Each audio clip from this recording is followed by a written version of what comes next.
Hi అండి, మీరందరూ బాగున్నారా? ఏంటి ఇంత పెద్ద గిన్నె పెట్టారనుకుంటున్నారా? అవునండి, ఈరోజు మనం మటన్ మండి, అది కూడా పేష్వారీ కాబూలీ పులావ్ స్టైల్లో చేసుకుంటున్నాం. ఇది చాలా టేస్టీగా ఉంటుంది, మీరు తప్పకుండా ట్రై చేయండి. ఫస్ట్ ఆ గిన్నెలో మనం గీ యాడ్ చేసుకున్నామండి. దాంట్లో పొడుగ్గా కట్ చేసుకున్న ఆనియన్స్ని వేసుకుని బాగా ఫ్రై చేసుకుందాం. ఇలా బాగా ఫ్రై అయిపోయాక దీంట్లో స్పైసెస్ యాడ్ చేసుకున్నామండి. దాంట్లోనే పచ్చిమిర్చి పేస్ట్ కూడా యాడ్ చేసుకున్నామండి.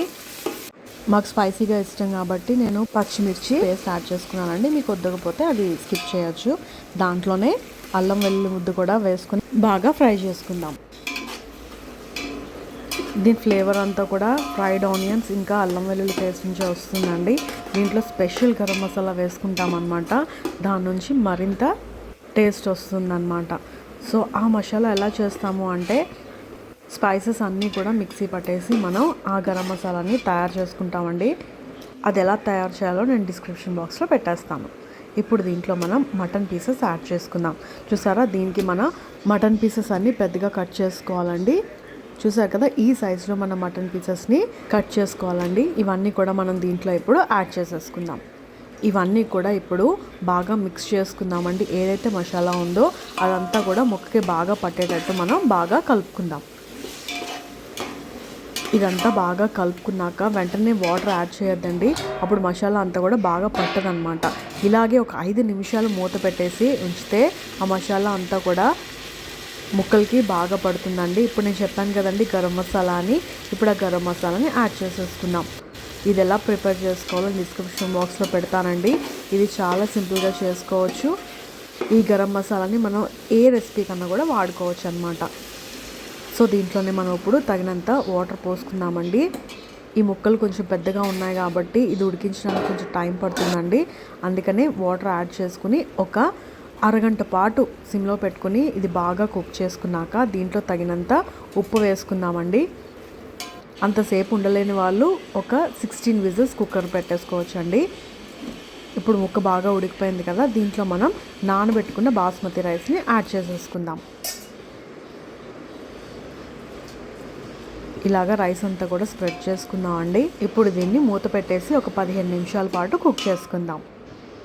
దీంట్లోకి వాళ్ళు వాడేది ఏంటంటే క్యారెట్ ఇంకా కిస్మిస్ వాడతారండి. సో ఇవి ఇలా పొడుగ్గా కట్ చేసుకుని కిస్మిస్తో పాటు కొంచెం షుగర్ వేసుకుని ఒక 15 మినిట్స్ పాటు కుక్ చేసుకుంటామండి. దాని ఫ్లేవర్ కూడా చాలా బాగుంటుందన్నమాట. కాబూలీ పులావ్ చేసే వాళ్ళు ఈ ఇంగ్రీడియంట్స్ ఖచ్చితంగా యాడ్ చేస్తారండి. ఇది ఒక స్పెషల్ ఫ్లేవర్ ఇస్తుందన్నమాట. చూసారు కదా, ఒక ప్యాన్ వేసుకుని దాంట్లో క్యారెట్ ఇంకా కిస్మిస్ వేసుకుని కొంచెం షుగర్ వేసుకుని సిమ్లో పెట్టేసి ఒక 15 నిమిషాల పాటు కుక్ చేసుకుంటే మన స్వీట్ క్యారెట్ ఇంకా కిస్మిస్ రెడీ అయిపోతుందండి. ఇది మనకి మండితో పాటు తింటే చాలా బాగుంటుంది. మీది నాన్ స్టిక్ ప్యాన్ కాకపోతే కొంచెం వాటర్ యాడ్ చేసుకోండి. చూసారు కదా, ఒక 15 నిమిషాల తర్వాత మన క్యారెట్ కిస్మిస్ బాగా కుక్ అయిపోయినాయి అన్నమాట. ఇవి ఇప్పుడు పక్కన పెట్టేసుకుందాం. చూసారు కదండి, రైస్ కూడా మనకి భలే కుక్ అయిపోయింది కదా. మనం కుక్ చేసుకున్న క్యారెట్ ఇంకా కిస్మిస్ కూడా దీనిపైన యాడ్ చేసేసుకుందాం. స్పైసీగా మటన్ మండి, ఇంకా దాంట్లో స్వీట్గా క్యారెట్ తింటే భలే ఉంటుందండి. సో ఇలా అన్నీ కూడా యాడ్ చేసేసుకున్నాం కదా, ఇప్పుడు మనం ప్లేట్లో సర్వ్ చేసేసుకుందాం. మీకు పీస్ చూపిస్తానండి. చూసారు కదండి ఎంత బాగా కుక్ అయిందో. మండి కూడా చాలా బాగా వచ్చిందండి. మీరు ఈ కొలతల్లోనే ఖచ్చితంగా ఫస్ట్ నుంచి లాస్ట్ వరకు వాచ్ చేసుకుని ట్రై చేయండి. మీకు ఖచ్చితంగా నచ్చుతుందండి. నాకైతే చాలా బాగా నచ్చిందండి. సేమ్ రెస్టారెంట్ స్టైల్లో కుదిరిందనమాట. మరి ఇంకెందుకు ఆలస్యం, మీరు కూడా ఈ రెసిపీని ఇంట్లో ట్రై చేసుకోండి. మీకు ఎలా వచ్చిందో నా కామెంట్ బాక్స్లో చెప్పేయండి. మరి మీకు ఇప్పుడు పీస్ ఎలా ఉడికిందో చూపిస్తానండి. చూసారు కదండి ఎంత సాఫ్ట్గా అయిపోయింది కదా. సో ఇలాగ కొంచెం ఓపికతో మనం ఇంట్లోనే వండుకుంటే యమ్మీ రెసిపీస్ మనం ఇంట్లోనే ఈజీగా ప్రిపేర్ చేసుకోవచ్చు అండి. సో ఇంత ఈజీగా నేను రెస్టారెంట్ స్టైల్ రెసిపీస్ నేర్పించేస్తాను కదా. మన ఛానల్ వెంటనే సబ్స్క్రైబ్ చేసుకుని అన్ని వీడియోస్ వాచ్ చేసేయండి. మరి అంతవరకు బాయ్ మరి.